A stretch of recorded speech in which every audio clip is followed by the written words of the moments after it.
Hey, what's going on, everybody? Chris Meaney here of FTN checking in to talk about a few of my favorite top plays in DFS for week 4 of the NFL season on DraftKings and on FanDuel. And I'll also have some value plays here for you as well, because a couple of these plays, as you see, most likely will be pretty chalky. And I'm not breaking any news here with Josh Allen against the Texans or Derrick Henry against the Jets, but I don't think we can get too cute here. Cooper Kupp in there as well. Like, some of these guys are pretty chalky, but I like them. I think they're in good spots and we can get different elsewhere. Josh Allen is that guy for me that I want to spend up against the Texans. 5 total touchdowns last week. I think he's a strong cash play. I think maybe you can get different in tournaments, but Allen is in a really good spot. His team favored here by 3 scores against the Texans this week. For Patrick Mahomes, a game total of 55 against the Eagles.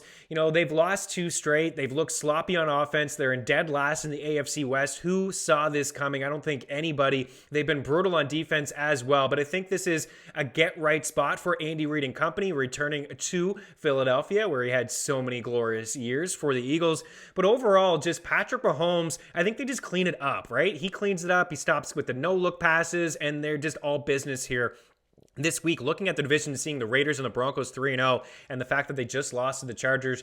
The Chiefs games, their point totals, the average is 62 points. More on the Eagles in a little bit, because I think they can do some damage as well. But this is Mahomes' breakout game here, and not that he's been bad, but I think he's going to have a monster performance. So those are the 2 quarterbacks that I want to spend up at the top this week. Derrick Henry, I mean, I honestly, like, what is there to say? He's got the Jets. He has carried the ball 63 times in the last 2 games, 13 red zone rushing attempts. The Jets have allowed the most red zone rushing attempts against, because their offense stinks and it puts them in bad spots on defense. And looking at our split tools, 6 games since 2019 where the Titans have been favored by a touchdown. DK points on average, 23 of them, and 25 touches for Henry. Pretty good. And plus, he's catching balls this year. Now, they're not going to be garbage time catches, which he's had a couple of this season, but no Julio Jones, no A.J. Brown. At least I don't think Julio Jones is going to play. He's trending in the wrong direction. 13 catches on 13 targets, at least 3 grabs in each of those games. But Tennessee, I mean, they just run all over teams, and Henry's going to touch the ball 20 plus times. I think he could finish with 25 carries in this game. I wouldn't be shocked if he had 30 touches in this game.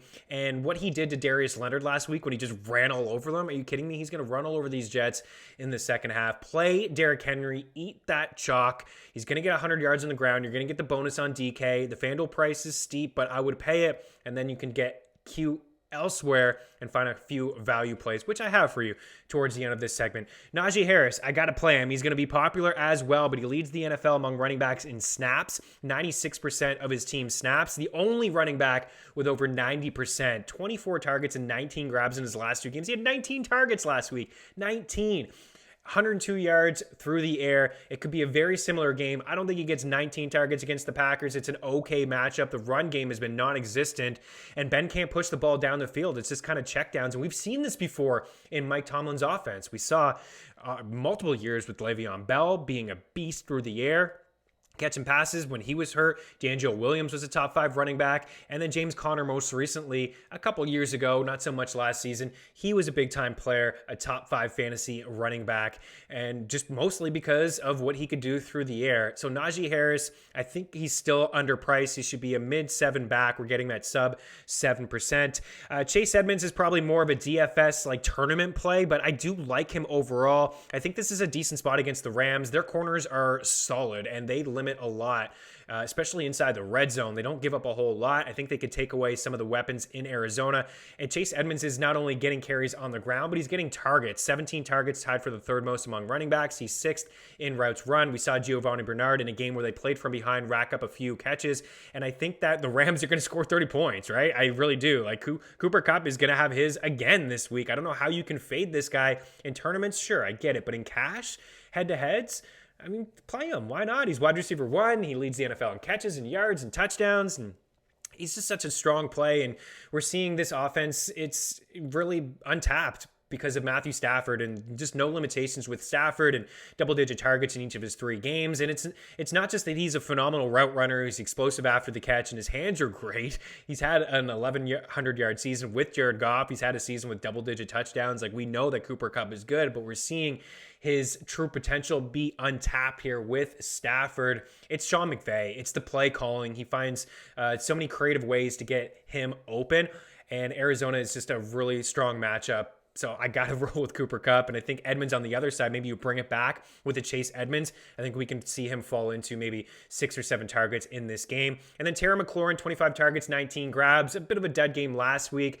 but Atlanta is a good spot for him, allowing the 11th most fantasy points to running backs. Devontae Smith, if you don't want to trust him in cash, I totally get that, but I think he's underpriced. He still has 44% of his team's air yards at 23% target share. More on the Chiefs in a little bit, but they are dead last in rush DVOA and pass DVOA, according to Football Outsiders. And Smith had to deal with Trayvon Diggs last week. We saw the play. He slipped, but it was just a bad throw from Jalen Hurts. Hurts is still taking a lot of shots down the field with Devontae Smith. And then Travis Kelce, I don't need to say a whole lot, but that's a stack that I like. And there's a huge drop-off at the tight end position between Kelce and George Kittle. Darren Waller not on the main slate here. I'm just spending up for him. I think he's the safest player in football after Derrick Henry. So have him in your Mahomes stack, and then you can get maybe, obviously you wouldn't be able to have Derrick Henry in that because it's just those 3 guys are just too expensive. But you can go Mahomes and Kelce. If you're not playing Mahomes, maybe fade Kelce. But if you're playing Kelce, I think you need to pair him up with Patrick Mahomes. And the other tight end I like in cash and even in tournaments is Logan Thomas, the only player in the NFL to play 100% of his team snaps. He has a touchdown or 40 yards in each game this season. And last year he was really good with Taylor Heineke, especially in the playoffs against the Bucs. He had a strong game, had a touchdown. So it's a very small sample with Taylor Heineke, but he's had really strong showings with Heineke under center. Here's some value plays for you because I just didn't want to give you all expensive plays, but those are the top plays in my opinion. These are decent plays as well. Jalen Hurts, I think he's still valuable. I think he's underpriced. 300 yards passing or 60 rushing yards in each of his 6 starts in the NFL. A dead game last week, and he still ended up with 25 fantasy points. He's averaging 26 in all 6 of his completed games in the NFL. And everybody saw it. It was a bad game on Monday Night Football against Dallas. He underthrew a bunch of guys. He had a pick 6. It was sloppy. Eagles lost a couple of guys on the offensive line. But Hurts, again, here's some KC numbers that kind of take you back and like, wow, are they that bad defensively? I mentioned 32nd in rush DVOA and pass DVOA according to Football Outsiders, allowing a 70% completion rate to opposing quarterbacks, top 10 in the NFL, 9.1 yards per pass attempt, the 4th highest mark, the 9th most passing yards, the 2nd most fantasy points to quarterbacks, and they can't stop anybody on the ground either. And I don't know, maybe Miles Sanders starts the game with 3 rushing attempts, which would be more than he had last week, but Hurts certainly can call his own number and can move around in the pocket and he'll take what defenses give him. Lamar ate him up a couple weeks ago. They're allowing the 2nd most rushing yards, 5.4 yards per attempt, 4 runs of at least 20 yards, and the 2nd most fantasy points overall to the quarterback position. I believe I mentioned that one, but I just wanted to hammer home that point that it's okay. Jalen Hurts can have dud games, but he still comes with such a solid fantasy floor. Taylor Heineke, I just like Washington. I like Washington against Atlanta, allowing the 4th most fantasy points to quarterbacks. He's sub 6. He's 5'9" on DK. Overall, you look at his numbers, and this is not great, right? 223 yards per game, 5 touchdowns, 3 picks, but a good spot. And then it gives you a little bit of a sneaky floor as well. He has 44 rushing yards, and I think he is going to hook up with Logan Thomas and Terry McLaurin. And I believe he may get Curtis Samuel back this week too, which is good news for the offense. Zach Moss is in here as a value play. I think that if you want to come off the chalk and Josh Allen and Stephon Diggs, doing so and having some leverage on the field would be to roll out Zach Moss. He's only played 2 games. He has 3 touchdowns. Everyone knows it's a crowded backfield with Singletary and Allen, who could call his own number, but 8 red zone rushing attempts in 2 games. He's being used properly. He's linked to a top 5 offense. We look at this matchup, right? We like it a lot. 17.5 point favorites. They could be up massively in the second half of this game. Into the 4th quarter, Josh Allen could be sitting, and it could be a 3 or 4 touchdown game from Zach Moss. Like, that shouldn't surprise anybody. So consider Zach Moss in multiple tournament entries. And then CEH, 17 for 100 last week. I still think he's underpriced. He was priced last week, I think, at 4.8. Jeremy McNichols was the same price of him. This is straight disrespect. DraftKings, why do you hate Clyde Edwards-Helaire? I know he hasn't graded out as a great running back. He's fumbled the ball a couple times. He didn't look good in the first 2 games of the season. I thought he looked pretty good in a good spot last week against the Chargers, who have given up a lot on the ground, and the Eagles just got torched on the ground last week, right? We saw Zeke and Pollard run all over them and dominate the line of scrimmage. You don't see Fletcher Cox get pushed back too often, and that's exactly what happened in that game. It's a revamped offensive line in KC. They do have some issues on the defensive side of things, but if you wanted to come off of Kelsey and Mahomes, maybe same sort of deal, right? Zach Moss and CEH, and then you can get different elsewhere with your lineups. Jalen Waddle, Odell Beckham Jr., and of course, Nick Westbrook-Ikhine. I had to bring him up. Julio Jones is trending in the wrong direction, as mentioned earlier. 4 grabs for 53 yards. He led all Titans wideouts in snaps and targets. He did another big play too, which was a PI, and it set them up inside the red zone, but it looked like he was going to convert that one for a touchdown. He's so cheap. He's like 3-2. Are you kidding me? How could you not play this guy? And then Odell Beckham Jr., I like what I saw last week. 9 targets, 5 grabs, 77 receiving yards in his first full game since coming back off knee surgery. And Minnesota, 75% completion rate to quarterbacks, the highest mark in the NFL, and 10.1 yards per pass attempt, the second highest mark in the NFL. And they're allowing the 4th most fantasy points to wide receivers.